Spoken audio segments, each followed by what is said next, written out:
Kazino Admiral lažybos. Kazino Admiral lažybos. Kazino Admiral lažybos. Kazino Admiral. Kazino Admiral lažybos. Nesaikingas lošimas gali sukelti priklausomybę. Subalansuotas, ryškus, nepaliekantis abejingų.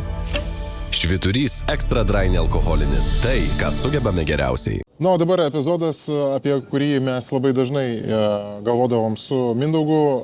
Tai gal net ir buvo tokia pirminė idėja, ką mes norime daryti, bet vis priklausome esam labai nuo komandų. Ir čia, kai pažiūrė mum tų epizodų, tai iškart kiek, 3, 4 ar ne?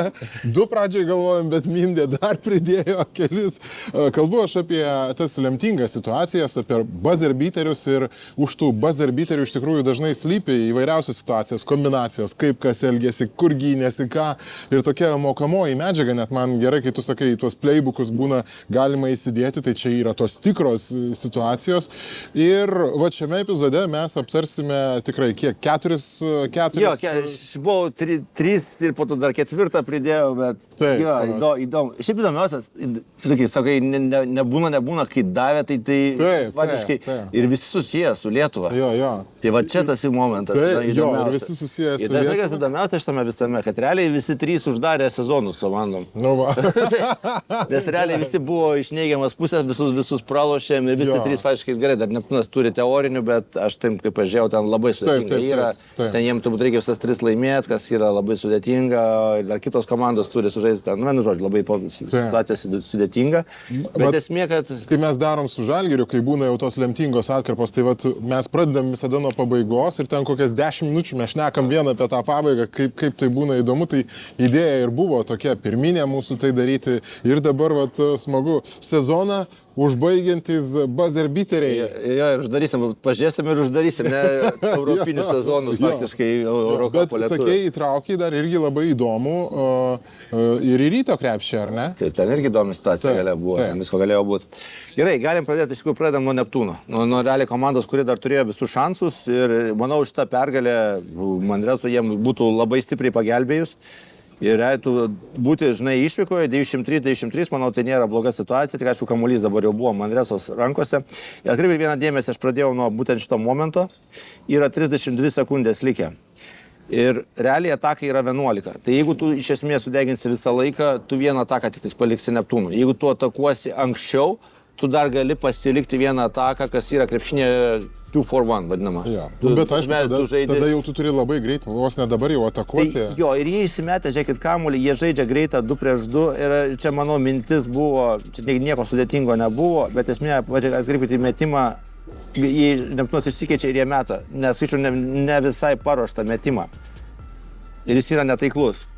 Bet kadangi, žiūrėkit, šitoje vietoje yra pasikeitimas, ir čia yra žaidėja didelis su Velička, tai automatiškai čia yra persvara. Ir yra pražanga, ir kadangi Neptūnas yra bonusai, yra 2 metimai, ir tai blogiausia, kas yra, kad mes Velička gauna 5 pražangą.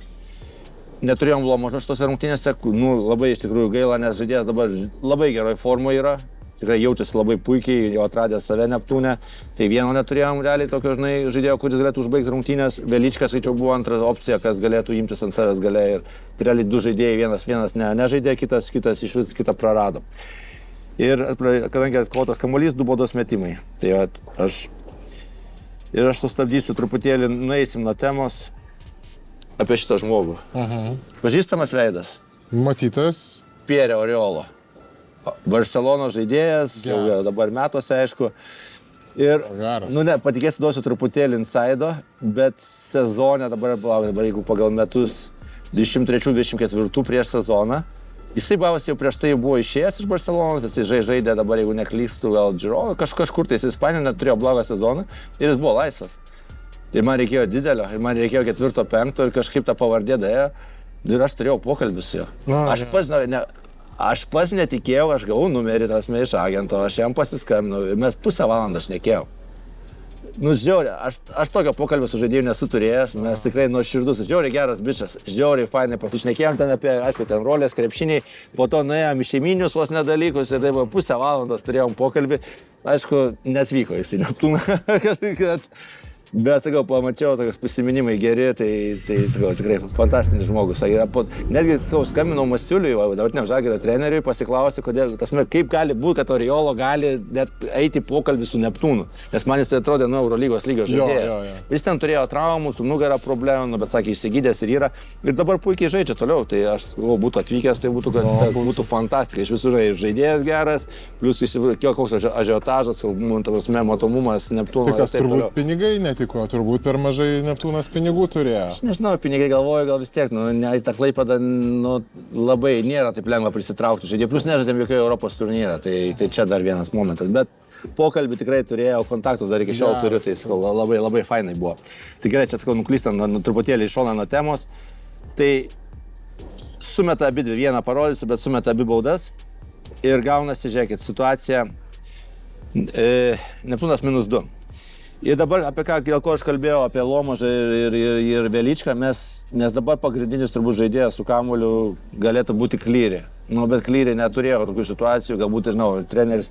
Ir ką jie žais? Ir turbūt vis tiek visi tikisi, kad Klyri bus tas žaidėjas, kuris atakuos, bet jie pasirenka, žiūrėkit kokią situaciją. Jie pasirenka perdavimą 5 ir jie sugalvoja žaisti derinį būtent Watermanui, kad jis išeitų, pasiimtų iš rankų ir atakuotų krepšį. Ir čia, sakyčiau, buvo labai didelis surprizas priešininkų komandom, nes iš esmės labai retai, kada kas gale rungtynių žaidžia kažką tais tokio. Aha. Visi dažniausiai ieško gynėjų ir čia, sakyčiau, buvo nepasiruošę, užstrigo. Ir čia, žiūrėkit, labai momentas. Gaunasi, žaidėjas jau vėluodamas rėkia, kad nori keistis. Reiškia, šitas žaidėjas, kad imtų Watermaną. Ir vis dėlto pažiūrėti apie patirtį žaidėjo, tai turime ne apie tą rolį. Jis greičiausiai pamato arba net išgirsta, kad switch, jisai tada jau eina į kontaktą su savo žaidėju. Žiūrėkit. Ir tuo pačiu atitverinėja. Jo, Onas vėluoja. Ir jis realiai, kadangi šitas žmogus vėluoja ir negali dengti, šitas yra atitvertas, Watermanas turi laisvą metimą.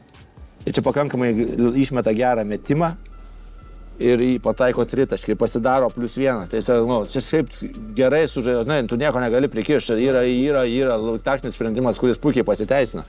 Tik aišku, žinai, čia gali sakyti, kad čia buvo special, ne, čia ne special, čia realiai šitą situaciją Petrauskas jie turėjo ir anksčiau, čia aš turiu, dėl to įdedu iš LKL rungtynių, tas pats. Jie žaisdavo ir dar galiu pasakyti, žinau, kodėl, tarsi, kad tai nėra nauja situacija, čia yra sezonas dabar 23-4, čia man dar vadovaujant Klaipėdos Neptūnui, mes žaidėm su jais.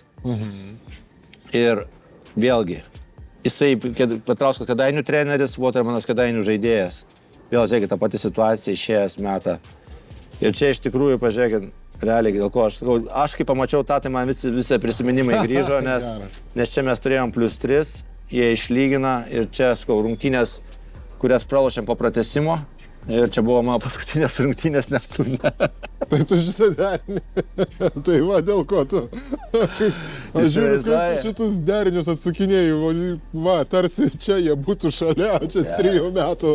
Realiai šita situacija buvo labai svarbi. Nes pažiūrėk, čia išlyginom, tu atsikavotum kamuolį, turi +3, anoje pusėje ataką, tai čia, žinai. Klausyk, tai pasirodo, mes sakėm, šitas epizodas bus sezoną uždarantis buzzer-beateriai, bet kažkam ir karjerą klube uždarydavo. Ja, ten po pratęsimo praloštos rungtynės, dar atsimenu teisėjo klaidą, realiai, nuėmė ir mane, ir teisėją nuėmė nuo rungtynių. Tai aš truputėlį, tas laikas lieka toksai, kad, nesaliam momentu iš tikrųjų mes perėmėm kamuolį, nubėgom vieni prieš krepšį, ten sušilbėjo pražangą, kurios nebuvo. Tai tokia buvo situacija, tai įdomi. Ir gerai, dabar jau grįžtame viskas. Bet buvo geras nukrypimas. Geras. Įdomus, jo. Gerai. Dabar žiūrėk, tada grįžtam kitą pusę, vėlgi. Manresa daro ataką, vėlgi, čia tokia klasikinė situacija, vadinasi, kaip stageris čia turėtų būti. Čia yra gynėjas, čia yra 3 numeris, jie stato jį čia. Greičiausiai tikėtis būtų galima, kad šitas žaidėjas išeis ir gynėjas prisiėmęs kamuolį arba žais 2 prieš 2, arba žais 1 prieš 1. Čia tokia jau, sakyčiau, būtų klasika. Ir jie pastato iš tikrųjų gerą užtvarą, čia yra Olindė ir jisai išbėga šitą pusę. Dažniausiai visi išbėga, bet jie labai retai kada duoda perdavimą. Ir čia išsikeičia Veličką, pasiema būtent Olindę. Ir Olindė sugalvoja žaisti post-up situaciją. Visi žiūri ir gavosi beručką, jisai atidaro dešinę ir jis nueina į dešinę ir įmeta. Tai va irgi, kiek tu matysi centravimo paskutinėm sekundėm. Tai kiek tu matysi 4 numerį po handoffo irgi metantį trajeką gale. Tai va tokios labai įdomios pabaigos, pažiūrėkit. Nu čia, nu ką, realiai čia Tarolis jis buvo pasiruošęs saugot galą. Jeigu Beručka būtų, ta prasme, uždaręs jam vidurį, jis būtų sukęs greičiausiai Tarolis būtų padėjęs. Atidarė stiprią ranką ir įmetė. Galvojau, pažiūrėsiu, kiek Olindė yra centravęs per visą sezoną. Žinai, kiek kartų centravo? Nusužęs kokią 30 rungtynių, gal daugiau. 6 kartus. 6 kartus. Iš tų 6 vienas šitas. Tai realiai iki tol 5 buvo centravęs. Tai va, irgi situacija, kurios beveik niekad nedaręs, paima padaro ir įmeta taškus. Tai va, sakau, čia. Ir kas blogiausia, kad jau iki nelieka laiko. Kamuolys įkrenta ir čia 0-0-1 viskas. Sezonas uždarytas. O kaip viskas galėjo būti kitaip, ar ne? Čia pergalė būtų irgi daug, labai svarbi. Tai va, sakau, toks vienas už vieną pabaiga vienos komandos. Taip. Dabar ką? Galima eiti grįžtam į Panevėžį. Panevėžį žaidžia su Trento. Ir vėlgi dabar turim tokią situaciją, kad mes turim -1, 24 sekundės. Tai va čia panašiai, ką žiūrėjom, tai ko tikėti, kad gynėjas pasiema kamuolį. Ir jie nusprendžia žaisti ispanišką pick and rollą 2-2. Čia yra žaidėjas, kuris turi statytą nugarinę, tai yra Kulemaja. Vėl komandam labai gera reakcija. Pažiūrėkit, jie išeina tokį daugiau kaip į stepautą. Tai prieš stepautą visą laiką labai yra patogu eiti į stiprią pusę, ką Kulemaja ir padaro. Išskaito puikiai situaciją. Dovis kažkiek pramuša. Išmestas metimas ir Kulemaja drąsiai meta ir pataiko 3 taškus. Nu, žiūrėkit, ir vėlgi mes turim gerą ataką iš taktinės pusės ir turim čia +2 taškus. Nu, vėlgi, sakau, lyginant su Neptūnu labai panaši situacija. Tu geriau turbūt negali norėti tokiu momentu. Tai nes iki galo laikyti kaip ir negalėjai, tu darėjai ataką, nu, nelabai yra skirtumo, ar tu paliksi 18 ar 10 sekundžių. Ir kitoj pusėje dabar, žiūrėkit, dabar yra jų ataka. Ir dabar eina žaisti 2-2 su dideliu žmogum. Čia labai jie sureaguoja, Kulemaja ima didelį žmogų ir atiduoda Danusevičiui kaip ir gynėją, tam, kad Kulemaja šitoje vietoje, žiūrėkit, jeigu jie eitų žaisti 2-2, Kulemaja pasikeistų ir gynėjas neįgytų jokio pranašumo, tas mes būtų gynėjas prieš gynėją, kas yra iš logiškos pusės. Iš Trento pusės, pažiūrėkit, labai gera reakcija didelio žmogaus. Su manim pasikeitė, aš einu į apačią, tu eik žais 2-2 tam, kad nes tave dengia 4 poziciją silpniausias gynėjas, ar tai 5 pozicija, šito vietoje Danusevičius 5 žaidžia. Ir jis parodo, ar ne? Geras. Jie susigaudo, iš tikrųjų jie susigaudo ir eina žais 2-2, handoffą sužaidė, atidavė Bičkauskiui. Nu vėl dabar čia yra nesąmonė. Čia yra žaidėjas, jeigu neklystų DJ Stewart, neliktais iš Trento yra žaidėjas. Jam vėl dabar jisai turi gerą gynėją ir jis nenori prieš jį žaisti. Tai jie žaidžia dar vieną 2-2, kadangi daug laiko. Ir jie vis tiek sugeba išvesti taip, kad pasikeistų ir Danusevičius liktų ant gynėjo. Ir čia, ką mes dažniausiai priratę matyti, jie šito ieškojo visą ataką ir jie surado likus 4 sekundėm, jie norėjo apžaidinėti 1-1 ir Stewartas meta trajeką įmeta. Tai čia dabar girdėjau daug diskusijų, kad Danusevičius čia 2 taškai, reikėjo lipti, kad jisai verštųsi, mestų į krepšį ir taip toliau. Dabar noriu užduosiu aš tau klausimą. Nu, aš bijau atsakinėti, bet varyk, gerai. Dabar tikliai skaičiaus nežinau, man atrodo, žinau. Dabar, čia yra Aizo situacija, ne? 1-1 situacija. Taip, pasiliko. Kaip galvoju, kiek tokių situacijų per sezoną būtent šitas žaidėjas turėjo? Per visą sezoną. Italijos lyga, Eurocupas. Aizo situacija. Aišku, jeigu tu jau taip klausi, Aizo tai situacija, atrodytų... kurioje jis meta 3 taškį. Tai kai tu taip klausi, tai faktas jau tada atrodo, kad tikrai nedaug jų turėjęs. Nu, bet ką žinau, šiaip tai tvarkingai susistatė, viską, išsimetė, tai jeigu ir mažai yra daręs, tai galėtų daryti dažniau, nes akivaizdu, kad pasiteisina, bet jeigu taip spėt, nu ką žinau, kokią 10. Ne, turėjo, kur Aizo situacija ir meta 3 taškį, jis dabar, jeigu neklystų, turėjo 16, iki šitų ir man atrodo šito 17. Aha, okei. Dabar galvoju, kiek jis iš tų 16 iki šitų rungtynių pataikė?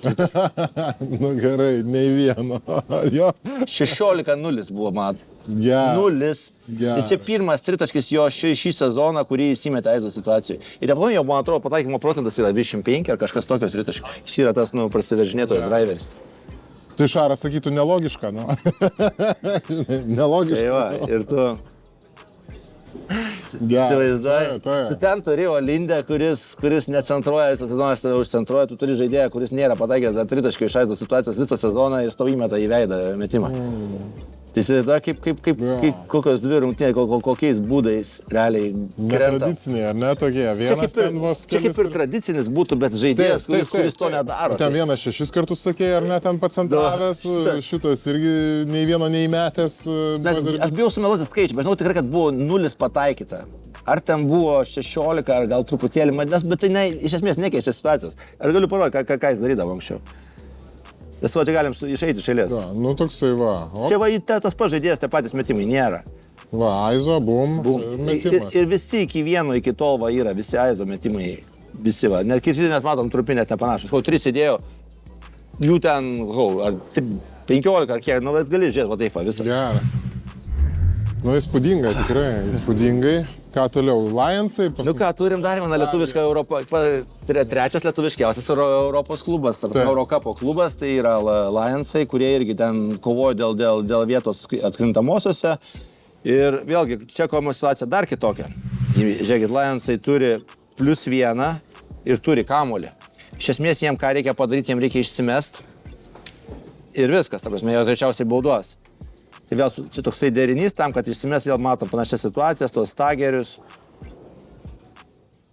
Čia pastatyta užtvara viena, kad išbėgti. Čia gavosi, turėjo išvesti. Matomai žaidėją, kurį norėjo išvesti baudų metimam, jie ir išvedinėjo. Čia gavosi labai ta vadinama top-low gynyba. Ir jie uždaro, bet labai gera reakcija. Pamatė, kad yra laisvas plotas, jisai pakerta. Čia Reynoldsas gauna kamuolį. Nu ką, dabar nereikia atakuoti, tave bauduoja. Kaip ir viskas matosi, kad, nu kaip ir ką norėjo, Lionsai tą padarė, žaidėjas, kuris norėjo, kad priimtų kamuolį, jį priima. Baudų pataikymas pasima, atrodo, jeigu neklystu, yra apie 78%, kas, nu, yra, nu, aukščiau truputėlį vidutinio. Reynoldsas, jo tritaškiai 31%. Baudos 77. 77. Man atrodo, po kablelio 78 galima. Jo, 78, jo. Tai, tai išveda savo geriausią žaidėją ir meta baudos. Ir, nu, pirmą metą nėra. Ir pats nustebęs. Aišku, futbolo šalies ir gali, jiem kaip atrodo, kad pendelis pramuštas, neįmušė baudinio 11 metrų. Tokia reakcija. Kai skaičiu, čia nieko tragiško lik ir neįvykę. Nu, antrą metą irgi prameta. Ir kas, sakyčiau, nebūtų blogai, likus 6 sekundėm, jeigu kad ir priešininkai atkovotų kamuolį. Nu, jie turėtų tokią padriką ataką, kažkokį tais metimą. Bet, sakyčiau, kas blogiausias tinka šito situaciją, kad kovoja dėl kamuolio, būtent Lions žaidėjas pamuša, teisėjas, jie turi peržiūri, kažkiek laiko sudega, bet kamuolys atitenka būtent Ulmui. Bet vis tiek Lionsai pirmauja. Tai va čia toks, sakyčiau, momentas, tas kamuolio būtų atsikovojo kamuolį, darė greitą ataką, tai dar, sakyčiau, neaišku, kaip ten būtų pasibaigę. Nu, čia dabar matom, kad Ulmas daro ataką, vadinamai, išleidžia žaidėją, kadangi išėjo, čia vienas momentas buvo jų 4 numeris bando pacentruoti. Ir matom, jie tikrai šitam žaidėjui nenorėjo duoti kamuolį, nes pagal žaidėjo reakciją matom, kad jisai toks pasyvus. Greičiausiai pirma opcija, kadangi jiem reikėjo 2 taškų, irgi galbūt galėjo būti įves žaidėjų, kuris centruoja, nes yra neblogai centruojantis žaidėjas. Bet matom, čia visai neblogai sustovi gynyba ir neleidžia. Labai gerai parinktas saugiklis Ulmo. Esmė, čia buvo išleista 5 pozicija, kad jeigu tu neįmesi, kad būtų kam priimti kamuolį. Ir čia perdamas. Ir pagal visą, aš galvoju, logiką, šitas žaidėjas turėjo eiti ir paimti iš rankų į rankas ir atakuoti.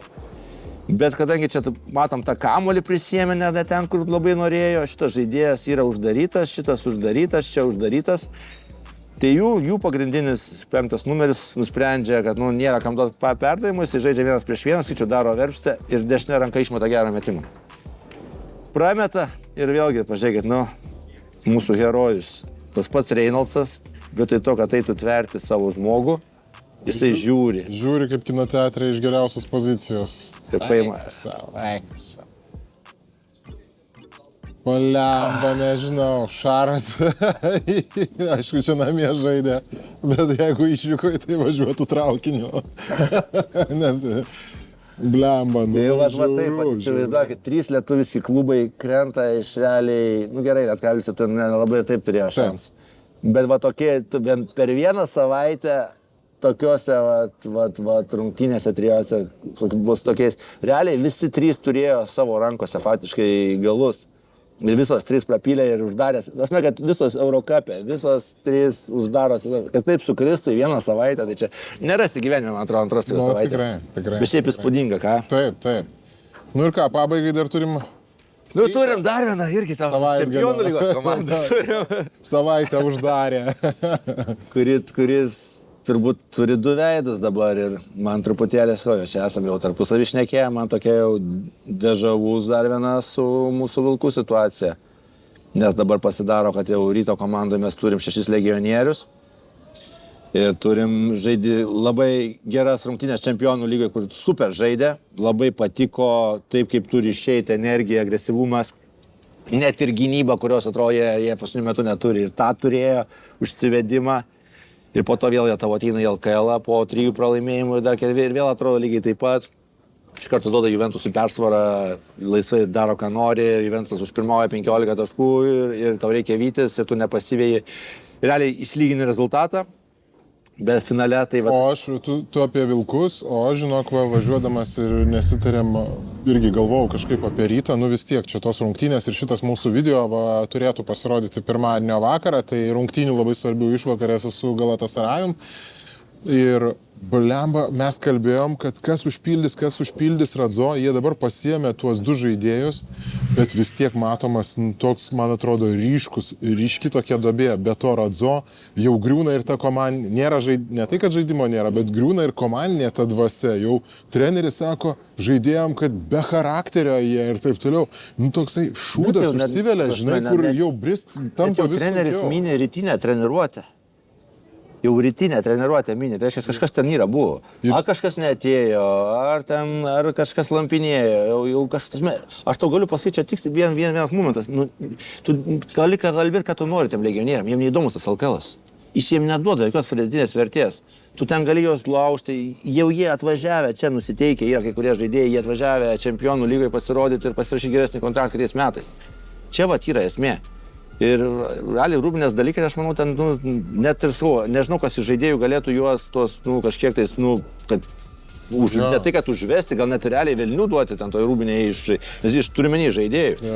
Ir čia jūs galite šnekėti, ką norite apie tą Žalgirį, Ulanovus ir visą kitą, dėl ko ten jiem, ar ten Jankūnas, kuriam dar ilgą laiką buvo didžiulis kontraktas mokamas, nors jis jau nelabai ką žaidė. Bet būtent dėl šitų dalykų nebus bardako. Ta prasme, žmonės, kurie ten dirba, jie tą supranta ir jie to nedarys. Rytas dabar papuolė šitus pastus. Po, sakau, išvažiavimo Margo ir Radzo, tai čia didžiausia bėda ir ką tu, sakau, nežinau, ką tu darysi. Gerai, sakau, čia tą nukrypom nuo savo vėl. Bet vėl, įdomus nukrypimas buvo, gerai. Ir esmė, kas yra, kad reikėjo vienos atakos, matomai turėjo būti prisim kamuolį šičia, bet matom, kad nelabai išėjo, tai Johnsonas sugalvojo, kad labai gerai nedavė, sako, eik, nes mintis buvo, koks skirtumas, kuris žaidėjas, nes mintis buvo žaisti ant Tulecko. Ir šitą situaciją, aš atsimenu, Ryte tai labai turėjo. Ir jie vėlgi sugalvojo, kad, kaip bebūtų, tų geriausių gynėjų nėra, sužais handoff situaciją. Ir vėlgi... Bet atrodo paprasta, bet galbūt tuo pačiu nepaprasta. Galiu pasakyti, kad, Jordan Caroline, naujas žaidėjas, nebuvo pasiruošęs šitam. Pažiūrėti, jisai jau bėga, jau Leckas bėga, jisai viskas, prižapsuoja pirmą momentą. Jis bandė gelbėti situaciją. Viskas ate. Jis miktelėjo, ar ne? Jis miktelėjo.